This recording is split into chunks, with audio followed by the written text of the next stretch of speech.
বন্ধুরা, একই শোনা গেল? আসলেই কি এটা ফেরাউনের শব্দ? বন্ধুরা, প্রত্যেক বছর ফেরাউনকে দেখতে দেশ বিদেশ থেকে অনেক পর্যটকরা আসে, কারণ আল্লাহ তাআলা নিদর্শন হিসেবে ফেরাউনকে এমনভাবে তৈরি করেছেন যেটা আজও ইতিহাস হয়ে রয়েছে। কিন্তু প্রত্যেক বছর নাকি ফেরাউনের লাশের উপরে অসংখ্য ইঁদুর ও পোকামাকড় ছেড়ে দেওয়া হয়। এছাড়াও অবাক করা বিষয় হচ্ছে, ফেরাউন মৃত হলেও কিভাবে তার চুল এবং নখ দিনকে দিন বাড়তে থাকে। আশ্চর্যের বিষয় হলো এটাই সত্য, তবে কি রয়েছে এর পেছনের ব্যাখ্যা তা আজও বিজ্ঞানীরা মরিয়া হয়ে রয়েছে এই তথ্য অনুসন্ধান করার জন্য। তবে আমাদের হাতে এই রহস্যের বেশ কিছু তথ্য সামনে এসেছে। এই তথ্যগুলো জানতে ভিডিওটি না টেনে একেবারেই শেষ পর্যন্ত দেখতে থাকুন। ফিরাউন বা ফিরাউন এসব একক কোনো ব্যক্তির নাম নয়। যুগ যুগ ধরে প্রাচীন গণপ্রজাতন্ত্রী মিশরকে রাজত্ব করা শাসকদের নাম এসব। তারা ফারাও হিসেবেও পরিচিত। প্রাচীন মিশরীয় বিভিন্ন সভ্যতায় তাদের স্থিতি ছিল। ফিরাউনের নাম শুনেনি এমন মানুষ খুঁজে পাওয়া দুষ্কর। আমাদের দেশে কেউ কারো প্রতি জুলুম করলে নির্যাতনকারীকে ফিরাউনের সঙ্গে তুলনা করা হয়। ফিরাউন শুধু অত্যাচারী শাসকই ছিলেন না, সে নিজেকে খোদা দাবি করত। আল্লাহর পরিবর্তে মানুষকে তার ইবাদত ও পূজা করতে বলতো। ফেরাউন তার রাষ্ট্র ও ক্ষমতা টিকিয়ে রাখতে মানুষের উপর নির্মম নির্যাতন চালাতো এবং সে যুগের শিশুদের হত্যা করত। পবিত্র কোরআনে ইরশাদ হয়েছে, ফেরাউন তার দেশে পরাক্রমশালী হয়েছিল এবং সে দেশবাসীকে বিভিন্ন দলে বিভক্ত করে তাদের একটি দলকে দুর্বল করে দিয়েছিল। সে তাদের পুত্র সন্তানদের হত্যা করত এবং নারীদের জীবিত রাখত। নিশ্চয়ই সে ছিল অনর্থ সৃষ্টিকারী। সূরা কাসাস আয়াত 4। পবিত্র কোরআনের 27টি সূরায় সর্বমোট 74 বার ফেরাউনের কথা উল্লেখ করা হয়েছে এবং খোদাদ্রোহী এই অত্যাচারের করুণ পরিণতির কথা তুলে ধরা হয়েছে। এমনকি সেই সাথে সাথে কোরআন শরীফে এই অত্যাচারী শাসক এবং তার জুলুমের কথা পবিত্র কোরআনে তুলে ধরা হয়েছে। হযরত মুসা আলাইহিস সালামের সময় পরপর দুজন ফেরাউন ছিল। লুইস গোল্ডিং এর তথ্য অনুযায়ী জালিম ফেরাউনের নাম ছিল দ্বিতীয় রামেসিস, আর ডুবে মরা ফেরাউন ছিল তার পুত্র মানেফতা বা মারনেফতা। হযরত মুসা আলাইহিস সালামের যুগে মিশরের বাদশাহ ফেরাউন ভীষণ অত্যাচারী ছিল। তার উজির হিসেবে নিযুক্ত ছিল হামান নামক এক ব্যক্তি। এই হামান ফেরাউনকে দুনিয়ার বাদশাহ হবার স্বপ্ন দেখাতে লাগলো। প্রজারা যাতে নিরেট মূর্খ হয়ে থাকে এবং তাকে খোদা বলে মান্য করে তার জন্য নানা যুক্তি পরামর্শ দিতে লাগলো। আল্লাহ তাআলা মুসা আলাইহিস সালামের উপর ওহী নাজিল করলেন এবং পথভ্রষ্ট মানুষকে সত্য ধর্মে ফিরিয়ে আনার দায়িত্ব দিলেন। আল্লাহর পক্ষ থেকে অর্পিত দায়িত্ব প্রাপ্তির পর একদিন মুসা তার বড় ভাই হারুন আলাইহিস সালামকে সঙ্গে নিয়ে ফেরাউনের দরবারে এসে হাজির হলেন। ফেরাউনকে উদ্দেশ্য করে মুসা আলাইহিস সালাম বললেন, তুমি যে নিজেকে খোদা বলে প্রচার করছো তা অত্যন্ত অন্যায়। সর্বশক্তিমান আল্লাহ ছাড়া আর কোনো মানবের উপাস্য নেই। আমি আল্লাহর প্রেরিত পয়গম্বর। ফেরাউন তাকে তাচ্ছিল্য করে তার উপর এবং তার ধর্মে বিশ্বাসীদের বিভিন্নভাবে নির্যাতন চালাতে লাগলো। তার নির্যাতন বেড়ে যাওয়ার পর আল্লাহর হুকুমে মুসা আলাইহিস সালাম তার অনুসারীদের নিয়ে মিশর থেকে যাওয়ার উদ্দেশ্যে রওনা হলেন।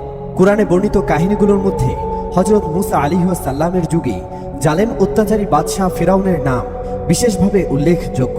আল্লাহর নাফরমানিতে সে এতই সীমা ছাড়িয়ে গিয়েছিল যে এক পর্যায়ে নিজেকে বড় রব আনা রব্বুকুমুল আলা বলেও দাবি করেছিল। হযরত মুসা আলাইহিস সালামের তবলিগ প্রচারকে বারবার অমান্য এবং তার বিরুদ্ধাচারণ করা হয়। আল্লাহ তাআলাও তাদের পরীক্ষার জন্য নানা আসমানি বালা নাজিল করতে থাকেন এবং সংশোধিত হওয়ার জন্য বারে বারে সময়ও দিয়ে থাকেন। ফিরাউনের কিপ্তি জাতি যখন কোনো বিপদাপদের শিকার হতো, হযরত মুসা আলাইহিস সালামের নিকট এসে দোয়া প্রার্থনা করত যাতে তার দোয়ায় বালা বিপদ কেটে যায়। মুসা আলাইহিস সালামের দোয়ায় তারা বিপদমুক্ত হয়ে ফের আল্লাহর নাফরমানিতে লিপ্ত হয়ে পড়ত। কিন্তু একই সময় এই বিপদ হতে মুসা আলাইহিস সালামের বনী ইসরাইল মুক্ত থাকত, তাদের কোনো ক্ষতি হতো না। এই পরিস্থিতির প্রতি ইঙ্গিত করে কোরআনে বলা হয়েছে, অতঃপর আমি তাদেরকে প্লাবন, পঙ্গপাল, উকুন, ভেক এবং রক্ত দ্বারা ক্লিষ্ট করি। সূরা আরাফ আয়াত 133। এর পূর্বের আয়াতে বলা হয়, এবং নিশ্চয়ই আমি ফিরাউন বংশকে দুর্ভিক্ষ ও ফল শস্যহানির দ্বারা ধৃত করেছিলাম যেন তারা হৃদয়ঙ্গম হয়। সূরা আরাফ আয়াত 130। মিশরের বাদশাহ ফেরাউন যখন হযরত মুসা আলাইহিস সালামকে হত্যা করার ষড়যন্ত্রে লিপ্ত হয়েছিল, সেই সময় আল্লাহর আদেশক্রমে নানাবিধ প্রাকৃতিক বিপদ তাদের চতুর্দিক হতে গ্রাস করে ফেলে। প্রথমেই ফিরাউনের অবাধ্যতার পরিণতিস্বরূপ দীর্ঘদিনব্যাপী আজন্ম শস্যহানি ও দুর্ভিক্ষে মিশরবাসী আক্রান্ত হয় এবং সমগ্র দেশ ক্ষুধার্থের কান্নায় ভারী হয়ে ওঠে। আল্লাহ তাআলা বলেন যে, আল্লাহদ্রোহী ফিরাউন ও পথভ্রষ্ট মিশরবাসীদের জন্য সত্য ধর্ম শিক্ষা দেওয়ার জন্যই আমি তাদের উপর সর্বপ্রথম এই শাস্তি প্রেরণ করেছিলাম। মুসা আলাইহিস সালামের কাছে ফিরাউন যখন যুক্তিতর্কে হেরে গেল, তখন সে ঘোষণা করল, অবশ্যই আমি তোমাদের হাত পা বিপরীত দিক থেকে কেটে টুকরো টুকরো করব। তারপর অবশ্যই তোমাদের সবাইকে শুলে চড়াবো। যখন ফিরাউনের মন্ত্রী সবাই এই সিদ্ধান্ত পাশ হয়ে গেল, তখন মহান আল্লাহ তাআলা হযরত মুসা আলাইহিস সালামকে জানিয়ে দিলেন, হে মুসা, আমার বান্দাদেরকে নিয়ে রাত্রি যুগে বের হয়ে যাও। অতঃপর হযরত মুসা আলাইহিস সালাম যখন তার কওম বনী ইসরাইলকে নিয়ে রাত্রিবেলায় চলতে শুরু করলেন, যেতে যেতে তার কওমকে নিয়ে যখন সমুদ্র পাড়ে এসে দাঁড়ালেন, তখন তার কওম দেখতে পেল পেছন দিক থেকে ফিরাউনের বাহিনী ধেয়ে আসছে আর সামনে বিশাল উত্তাল সমুদ্র। তাই তারা বলতে লাগলো, নিশ্চয়ই আমরা ধরা খেয়ে গেলাম। হযরত মুসা আলাইহিস সালাম উত্তরে বলেন, কখনো নয়, নিশ্চয়ই আমার সাথে আমার রব রয়েছে, তিনি আমাকে পথ প্রদর্শন করবেন। অতঃপর আল্লাহ তাআলা বললেন, হে মুসা, তুমি তোমার লাঠি দ্বারা সমুদ্রে আঘাত করো। আঘাত করার সাথে সাথে সমুদ্রের বুক চিরে বিশাল প্রশস্ত 9টি রাস্তা তৈরি হয়ে গেল। সাগরের মাঝের রাস্তার দুপাশের পানি দুভাগে বিভক্ত হয়ে সুউচ্চ পাহাড়ের মতো পানি দাঁড়িয়ে রইল। শুষ্ক সেই পথ দিয়ে হযরত মুসা আলাইহিস সালাম ও তার কওম খুব স্বাভাবিকভাবে সমুদ্র পাড়ি দিয়ে ওপারে চলে যায়। তখনও সাগরের সেই রাস্তা সেভাবেই রয়ে গেল। ফিরাউন তার লোকজন এবং সৈন্য সামন্ত সহ ওপারে এসে থামল। সে দেখল সাগরের মাঝে একটি আশ্চর্য রাস্তা তৈরি হয়েছে। সে মুসা আলাইহিস সালাম ও তার লোকজনদের ওপারে পার হতে দেখল। সে মুসা আলাইহিস সালাম তার অনুসারীদের আক্রমণ করতে তার বাহিনী নিয়ে লোহিত সাগরে সেই রাস্তায় নেমে পড়ল। যখন ফিরাউনের বাহিনী সাগরের মাঝামাঝি এসে পৌঁছালো, এমন সময় মহান আল্লাহ মুসা আলাইহিস সালামকে বললেন, তাড়াতাড়ি সাগরের উপরে তোমার লাঠি দিয়ে আবার আঘাত করো। মহান আল্লাহর হুকুম মতো মুসা আলাইহিস সালাম সাগরের পানিতে আঘাত করলেন। অমনি দুই দিক থেকে পানির খাড়া উঁচু স্রোত ফিরাউন ও তার সৈন্যদের উপর পড়ে তাদের ভাসিয়ে নিয়ে গেল। ধ্বংস হয়ে গেল ফিরাউন ও তার বাহিনী।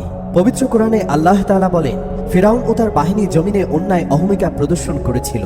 তারা মনে করেছিল তাদেরকে আমার কাছে ফিরে আসতে হবে না, সুতরাং আমি তাকেও তার সৈন্যদেরকে পাকড়াও করলাম এবং সাগরে নিক্ষেপ করলাম। এবার দেখো জালিমদের পরিণতি কি হয়ে থাকে। সূরা কাসাস আয়াত 39 থেকে 40। ফিরাউনের মৃত্যুর বহু বছর পর 1907 সালে তার লাশ আবিষ্কৃত হয়। সিনাই উপদ্বীপের পশ্চিম তীরে জাবালে ফিরাউন নামে একটি ছোট পাহাড় আছে। এখানেই ফিরাউনের লাশ সর্বপ্রথম পাওয়া যায় বলে জনশ্রুতি আছে। এনসাইক্লোপিডিয়া ব্রিটানিকার নিবন্ধে বলা হয়েছে, থেবোস নামক স্থানের সমাধি মন্দিরে 1896 সালে একটি স্তম্ভ আবিষ্কৃত হয়। তার লাশ মমি করে মিশরের রাজধানী কায়রোতে নীল নদের অদূরে রয়্যাল মিউজিয়ামে সংরক্ষণ করে রাখা হয়েছে।